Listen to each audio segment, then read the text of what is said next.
नमस्कार दोस्तों, इस समय मैं मौजूद हूँ कालचिनी ब्लॉक क्षेत्र के दलसिंहपाड़ा ग्राम पंचायत के गोपाल बहादुर बस्ती एक ग्रामीण क्षेत्र में, जो कि लोअर पार्ट कहा जाता है इस क्षेत्र को। और यहाँ आने का मुख्य उद्देश्य यह है दोस्तों, एक परिवार है जो काफ़ी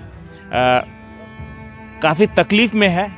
उनकी तकलीफ़ों को जानने के लिए आप सभी के समक्ष उनके जो तकलीफ़ है उसे पहुंचाने के लिए, और हो सके तो आप में से कोई अगर सहायता कर पाए, इसी अपील के लिए यहाँ पे आज आए हैं। चलते हैं। इस परिवार का अवस्था ज़्यादा बेहतर नहीं है, एक ग्रामीण क्षेत्र है। आपको यहाँ के आसपास का विजुअल्स भी, इनका घर आप जैसे कि पीछे देख सकते हैं, आसपास में देख सकते हैं, ज़्यादा विकसित नहीं है और ज़्यादा स्थायी, ज़्यादा बढ़िया स्थिति नहीं है।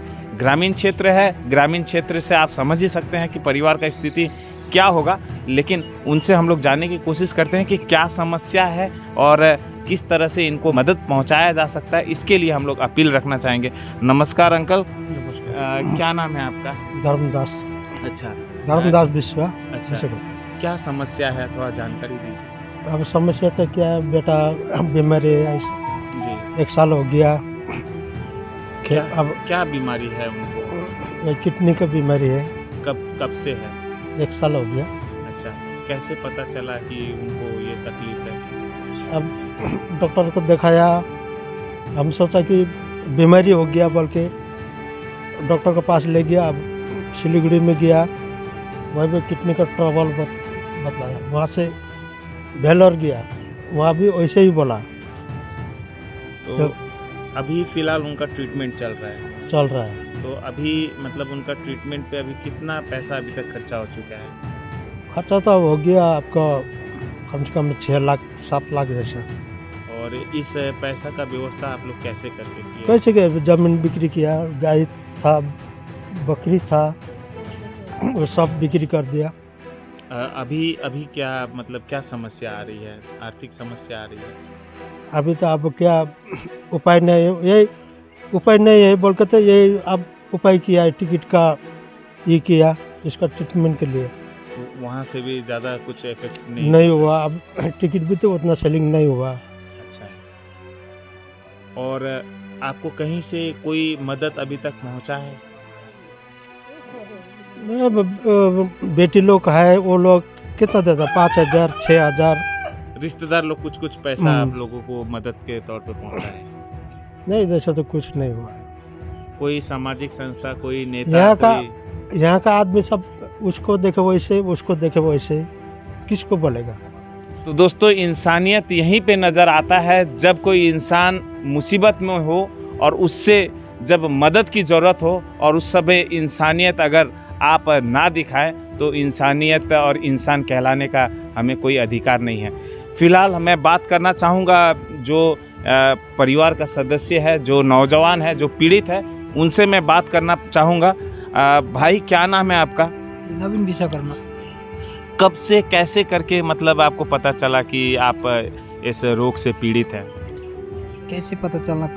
ये बीमार में कुछ पता नहीं चलता है, जब एकदम लास्ट कंडीशन में आ जाता है तभी पता चलता है। जिसको भी, जितना भी मेरे पेशेंट लोग हैं जहाँ पे मैं डायलिसिस करता हूँ, वहाँ पे मैं सबको पूछा कि आप लोग को पहले पता था? वो किसी को भी पहले पता नहीं। जब दोनों किडनी काम करना बंद कर देता है, उसके बाद ही पता चलता है कि आदमी का शरीर में किडनी काम नहीं कर रहा है। तो उसके बाद हॉस्पिटल जाने से वो डॉक्टर सीधा डायरेक्ट बोल देता है कि किडनी चेंज करना पड़ेगा।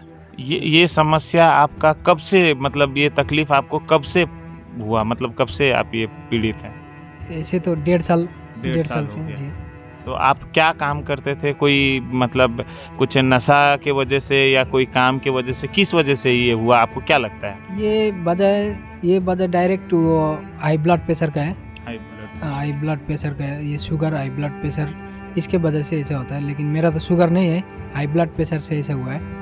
मेरा बहुत हाई ब्लड प्रेशर था। डॉक्टर ने पहले बोला था तुम्हारा ये उम्र में इतना हाई ब्लड प्रेशर नहीं होना चाहिए, आप एक बार टेस्ट कराओ अच्छा से। तो पिताजी ने पैसा का भी बंदोबस्त कर दिया था, लेकिन उस टाइम लॉकडाउन था, लॉकडाउन की वजह से जा नहीं सका मैं। टेस्ट करने के लिए। बाद में जब लॉकडाउन खुला, जब टेस्ट करने गया तो उस टाइम में मेरा किडनी दोनों काम करना बंद कर दिया था। आप हमेशा से यहीं थे या कहीं काम के लिए बाहर भी गए थे? बाहर था, केरला में था। उसी समय आप बीमार? नहीं, उस टाइम में नहीं था। जब मैं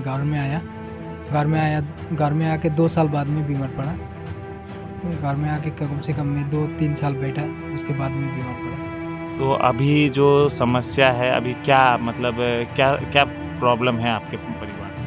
अभी हमारा परिवार में वैसे तो कुछ प्रॉब्लम क्या बताएं, आर्थिक प्रॉब्लम आ रहा है। मतलब मैं ही था घर में एक देखने वाला बेटा। जो बड़ा बेटा है वो तो शादी करके अलग से बैठता था जी। अभी मेरा मम्मी पापा और मेरा ग्रैंड मदर। तो आपके ऊपर काफ़ी निर्भर करता है परिवार? मेरे ऊपर ही था, वो सब मेरे ऊपर ही टिका हुआ था। लेकिन अभी ऐसा मजबूरी हो गया कि मैं पापा के ऊपर टिकने लगा हूँ। अभी पापा ही देख रहे हैं। तो अभी आगे ट्रीटमेंट के लिए आप लोग मतलब क्या सोचे? अभी ट्रीटमेंट के लिए देख रहे हैं, सहयोग इधर उधर से हो रहा है, कर रहे हैं। आप लोग आया जैसे बहुत आशा का बात है ये भी। मतलब हम लोग ऐसी आस में बैठे हैं, सब लोग सहयोग कर रहे हैं।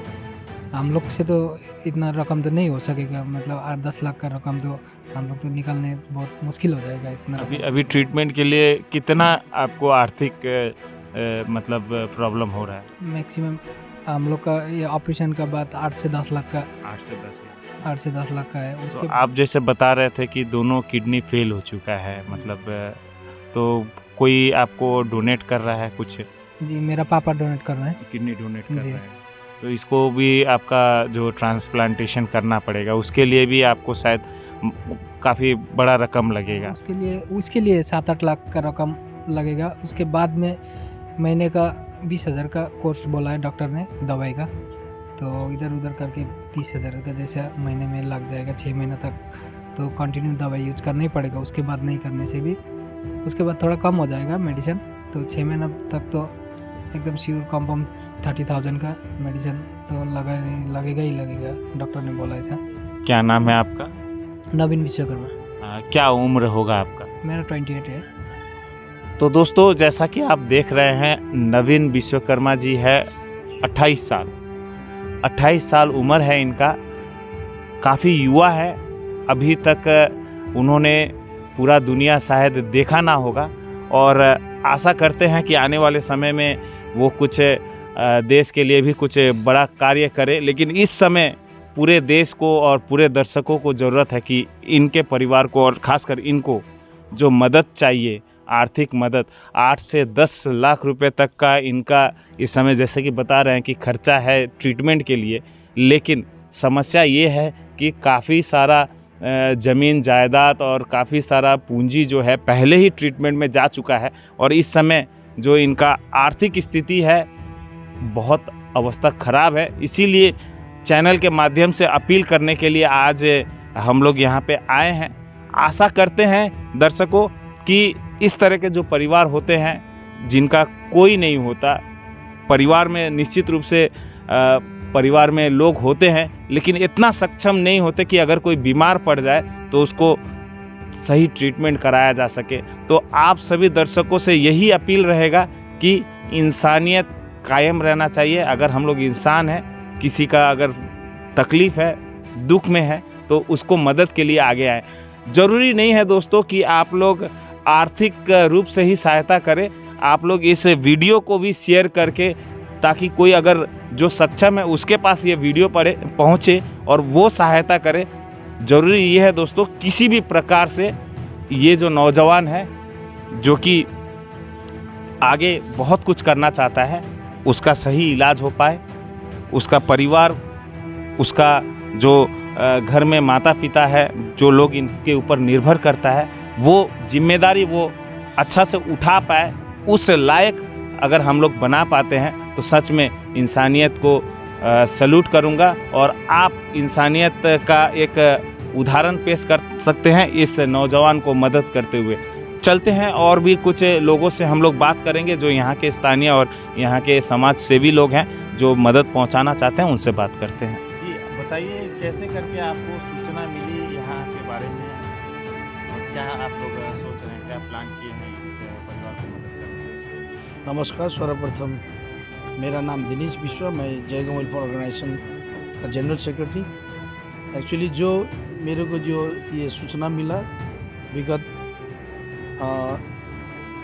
एक सप्ताह आगे मेरे को ये सूचना मिला कि दलसिंहपाड़ा गोपाल बहादुर बस्ती लोअर पार्ट में एक पेशेंट है जिनको किडनी का दोनों किडनी फेल हुआ है। तो मेरे को ये मैसेज मिला, ये शिवा भाई जिसने डोनेशन के लिए कुछ कूपन लेके आए थे, तो मैंने उनको सजेस्ट किया कि आपको ये कूपन से बढ़िया ये होगा कि हमें खुद जाके उनको मिलना पड़ेगा पहले। तो हम लोग ये जयगांव दमाई समाज और जयगांव वेलफेयर ऑर्गेनाइजेशन कुछ सदस्य आके इनसे मिलने के बाद हमने ये देखा कि इनका जो आर्थिक अवस्था है बहुत ही दयनीय है, और हमने ये सोचा कि हम विभिन्न संस्थाओं से रिक्वेस्ट करेंगे कि इनको कुछ आर्थिक सहायता मिले। तब जब हमने यहाँ पर आके देखा तो सचमुच में इनका आर्थिक अवस्था बहुत ही दयनीय है, और उन्होंने ये ट्रीटमेंट के लिए बहुत सारा पैसा खर्च किया है। घर द्वार से लेके ये जितना भी गाय वस्तु जितना भी था वो सब बिक्री करने के बावजूद भी इनका जो अभी फ़िलहाल अभी इनका कुछ ट्रीटमेंट हुआ ही नहीं है, और ट्रीटमेंट होना बाकी है। बहुत पैसे का दरकार है इनको। तो इनका जो किडनी का जो अवस्था है वो किडनी ट्रांसप्लांट करने के लिए डोनर भी मिला है। उनका खुद अपना बाप, उनका पिताजी उनको किडनी डोनेट करने के लिए रेडी है, लेकिन रेडी है, पैसा रेडी नहीं है। इसीलिए हम सभी संस्थाओं से प्रार्थना करेंगे, अनुरोध करेंगे कि जयगांव, कालचिन ब्लॉक और पूरे भारत में और यहाँ तक कि देश विदेश में जो भी मेरे ये प्रार्थना सुन रहे हैं उनसे अनुरोध है कि इनको आर्थिक अवस्था को देख के इनको आर्थिक सहयोग करें। मैं इतने कहना चाहूँगा। धन्यवाद। दिनेश जी, आपके संस्था के तरफ से कुछ आप लोग प्लान किए हैं, मतलब किस तरह से इस परिवार को मदद पहुंचाया जाए?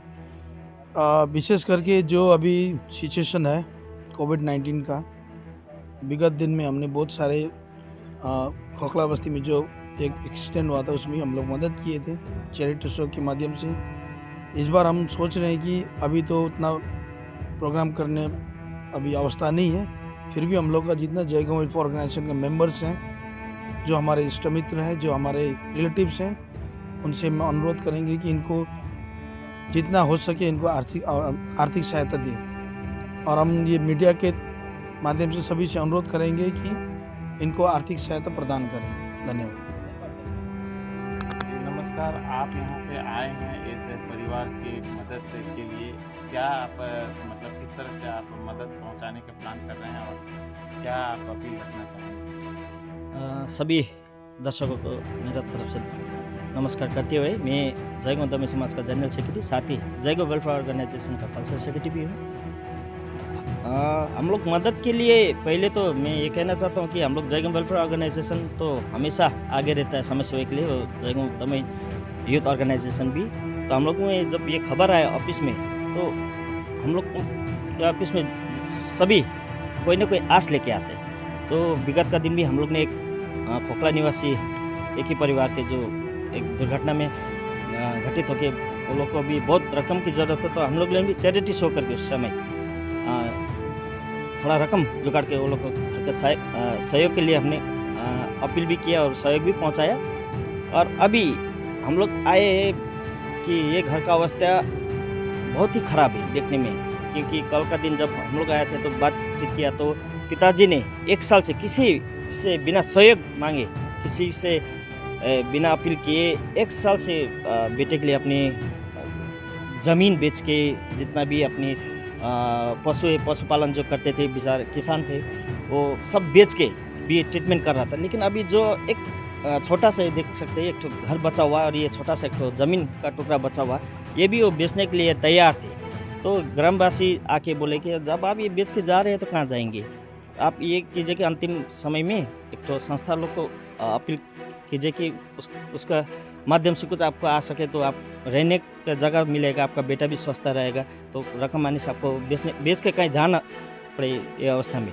तो ग्रामवासी ने ये कह के तो इसी घर का एक परिवार भाई शिवा आए थे हम लोग का संस्था में ये बात लेके, तो उसी का माध्यम से ये घर में आए। तो हम लोग ने देखा अभी भाई का डायलिसिस चल रहा है, कल ही शायद कुछ बार से करके आए हैं, तो रकम बहुत बड़ा है। तो उसके लिए अभी पिताजी भी अपना किडनी देने के लिए तैयार है। तो किडनी ट्रांसप्लांट में जितना आपको खर्च लगता है ये तो अभी सभी को जानकारी है, तो उसमें खर्च भी है, उसके बाद ट्रीटमेंट भी है। तो हम 2 हाथ जोड़ के जिस तरह से अपने पीछे का समय जो एक तो चैरिटी शो के माध्यम से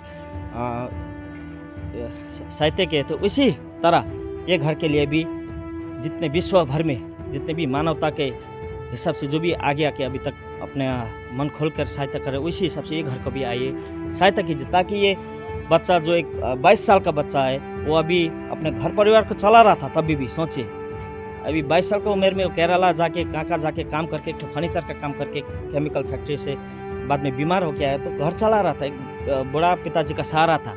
अभी वो सहारा ही एकदम आर्थिक उसका शरीर से पूरा कमज़ोर हो चुका है। तो हम चाहते हैं कि उस स्वस्थ हो क्या कि ये घर कल का दिन एक तो किसी का आंगन में जाना ना पड़े, किसी ऐसा अवस्था में ना पहुँचे कि ये घर पूरा बर्बाद हो जाए। तो इसके लिए आप लोग आगे आइए और ये बच्चे और ये घर को बचाने के लिए आप लोग दिल खोल के मन खोल के जितना हो सके शेयर करके, मीडिया का तरफ से जो जयगांव में यहाँ पे उपस्थित है उसका वीडियो शेयर करके अपील करके आप लोग भी इस घर में आइए, विजिट कीजिए। जो भी यहाँ जयगांव में संस्था है दलसिंहपाड़ा कालचिनी ब्लॉक में, कोई भी आके एक बार आप खुद ही आके यहाँ विजिट करके घर का अवस्था देख के अपने आपको अनुभव करके अपील करने के मैं द्वार जोड़ के अपील करता हूँ माध्यम से। तो दोस्तों जाते जाते आप सभी दर्शकों से, आप सभी देशवासियों से और सभी इंसान से मैं हाथ जोड़ के अपील करना चाहूँगा, आइए आगे आइए। इंसानियत अभी भी जिंदा है, उसको सिद्ध करने के लिए, और इंसान का ही काम आता है। इंसानियत इसी के लिए होता है, उसका परिचय दे। और इस जो परिवार है, ये जो युवा है जो पीड़ित है, जिसको सहायता की ज़रूरत है, उसे सहायता प्रदान करें किसी भी तरीके से। आप अगर इस परिवार को मदद पहुंचाना चाहते हैं तो हमारे इस लिंक में जो डिटेल्स दिया गया है, अकाउंट नंबर दिया गया है, जो भी लिंक में दिया गया है उसमें आप सीधा अपना योगदान दे सकते हैं। और साथ साथ में ये भी अपील करना चाहूँगा कि इस वीडियो को ज़्यादा से ज़्यादा शेयर करें, ताकि ज़्यादा से ज़्यादा लोगों तक पहुँचे और ज़्यादा से ज़्यादा इस परिवार, इस युवा के पास मदद पहुँचे। मैं विजय कुमार गुप्ता, कैमरामैन यूआर के साथ, दलसिंहपाड़ा कालचिनी ब्लॉक से।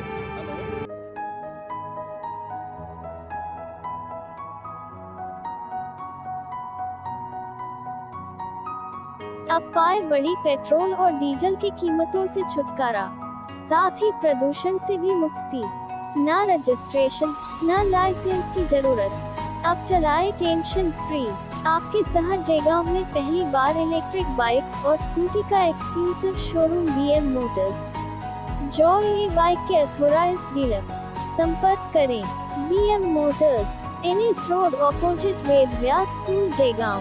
कॉल 9733412216 9933533659।